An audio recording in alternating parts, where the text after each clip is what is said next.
Hello, I'm Rødhåd, and you're listening to Common Sense Records Presents. CSR Presents. CSR Presents. Mike, it's great to have you here on the show, and thanks for attending to this podcast and the radio show. I know you have a very busy schedule the whole year, and sometimes to take some time, to talk.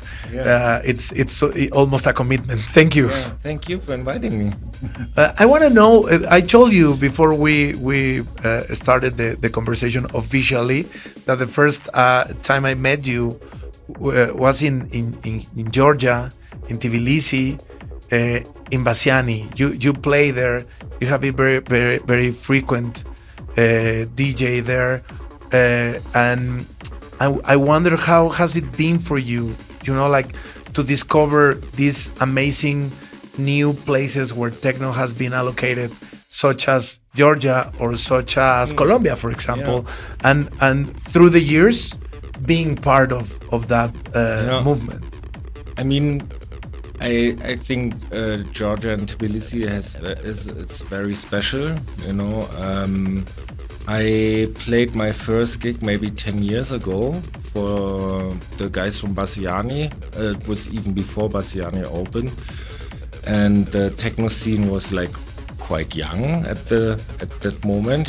So it was just like starting to get more people coming to the parties, and it's very exciting to see over the years how the scene evolved there, and how important it is also for the people there to have these safe spaces, to go to the clubs, to have a place to meet and find like-minded people, and I think it's really important for them to have these escape from the situation, from the political situation there, and that's why they also party like there's no tomorrow. It's always a really great vibe, and it's I think it's also very different from the parties in Western Europe, because the reason to go out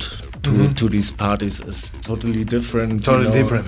It's not like just to go there to be seen and to make videos for social media and stuff like that. It's really it's a movement, and I think happens the same in Colombia, because people don't take it for granted. Yeah. Because a lot of social issues have come over the years. Yeah. So suddenly the music is like a really amazing escape and a new possibility to be, no? Yeah.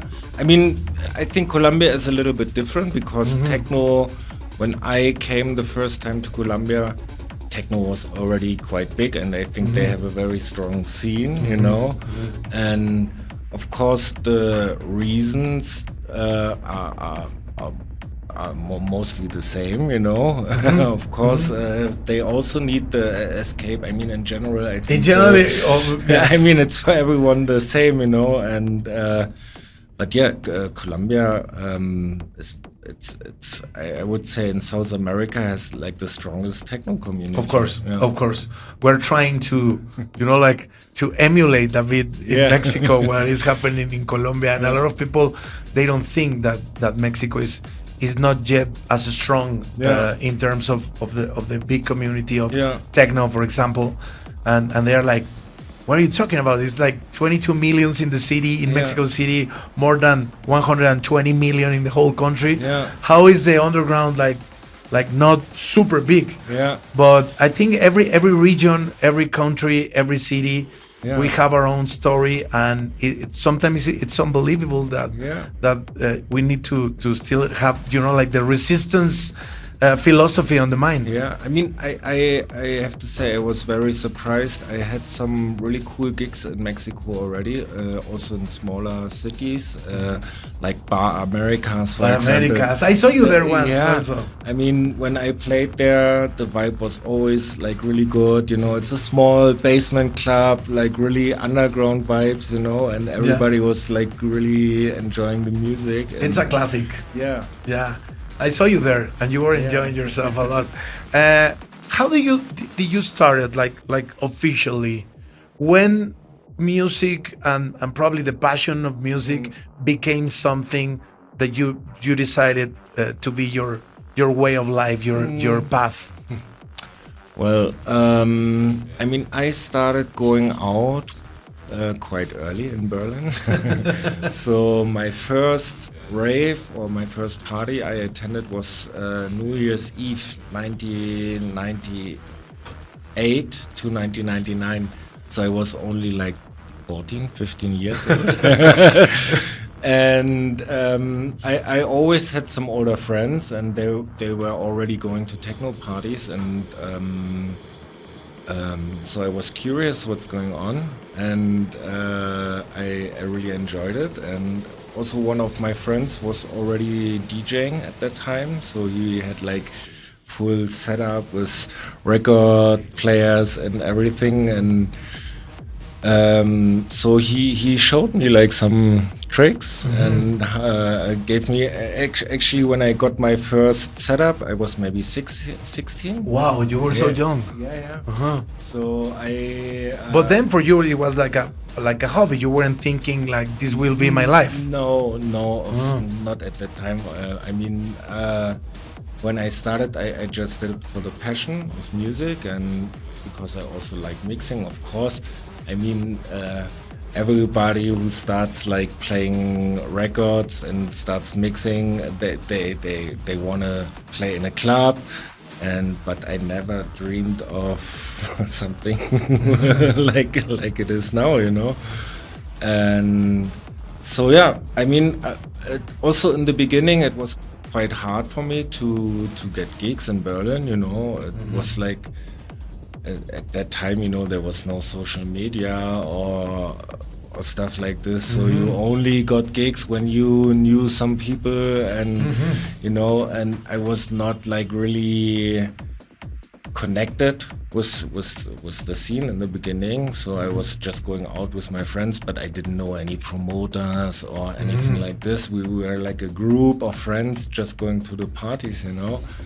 And I think I had my first smaller club gigs like in the early 2000s in Berlin, and just really slowly, you know, started playing. And actually I think my first real residency was like in 2007 or something like this, in a small club in Berlin called Zementgarten.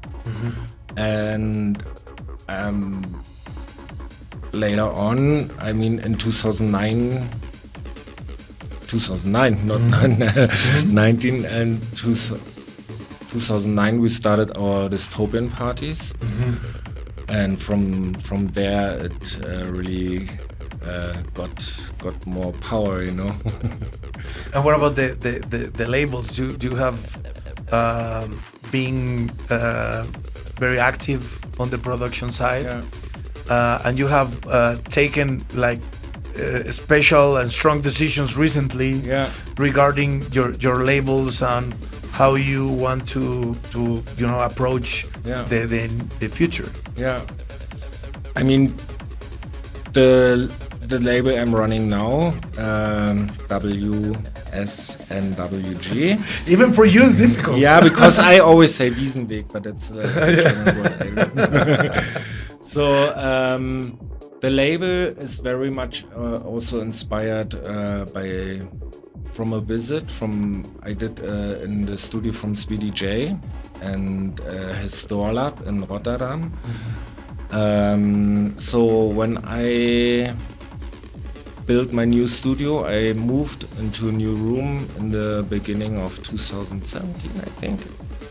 And so I started building the studio that it's big enough to jam with other people, because that's what I really got from this visit in Rotterdam. I really enjoyed like having like a week together in the studio, like, you know, just like only making music together and like being creative together was very inspiring. So I started the new label in 2018, I think.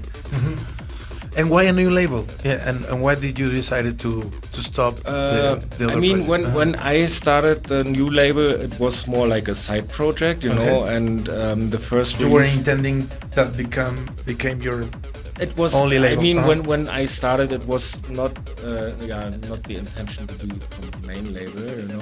And, I had the first record with Lucy, and we just wanted to get it out as quickly as possible, you know. And at that time we had plans for Dystopian, he had plans on his label, so we just decided to do like a white label thing, you know, and we just had to come up with a catalog number, you know, so that's why the name was just like connected to the studio. And I really enjoyed to be in the studio with other persons and exchange. That's what I like also, the way you connect with other artists. Yeah. And when you decide to put out an EP or an album, is an EP especially, is because you are doing it with someone else. Yeah. No? Mostly, yeah. How do you decide that? Like, was it natural for you? Yeah. I mean, I started, you know, jamming with friends first. Like the first releases are some with people I know, like for a long time, you know, like also with Alex Doe, Antigone, like Face. Like the first releases were like really people I know before, and then on some point I just started reaching out to people, you know, which music I liked, and I mean, I'm in the good position. People know me already, and usually they are very positive about it. And I just invite. How is it? Is it like an hybrid between remote and in studio collaborations, or you try to always in studio? Yeah, usually in my studio. Okay, I nice. invite them, and if it works, we have like maybe a week. Depending, you know, some people, when they live in Berlin, it's easier to do some sessions like in between. I mean, you know, Not on Monday. Not on Monday. But usually, I mean, I'm traveling a lot over the year, and as I told you, I'm taking off January and February. That's my main time for the studio. That's your Monday of the year. Yeah. So I always try to set up some people for this time, and then we plan like a week or something like that in the studio. That's really nice. And yeah, I mean, it's also nice, you know, like sometimes I have people in the studio I never met before, and it's also nice to get to know each other, you know. Most of the time it's like talking first, and then we start making music, and it's really nice. It's so nice. It's so nice. What will you say right now will be like, let's say it like this, like the state of the union in underground and techno music, in terms of how popular techno is right now, but at the same time how challenging that factor is for the underground? I think, I mean, of course, this hard techno and fast and trancy stuff is very popular right now, but at the same time I see a lot of young artists which are not attracted by that, you know. They don't like it.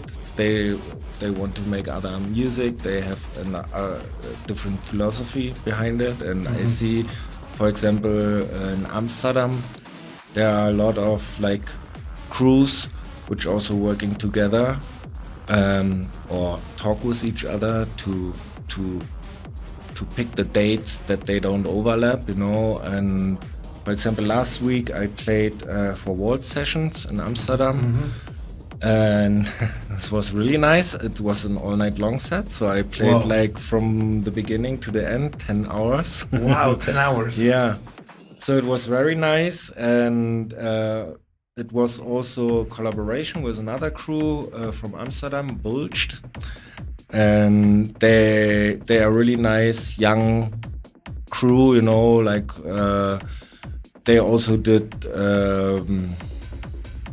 parties parties in the woods, you know, like a free raves, you know. And I played last year? Yeah, last year I played for them. A really small rave, you know. They just set up some speakers like next to the highway, a little bit hidden, and only like, I mean, there were like maybe 300 people, you know. It was like really intimate. Really nice.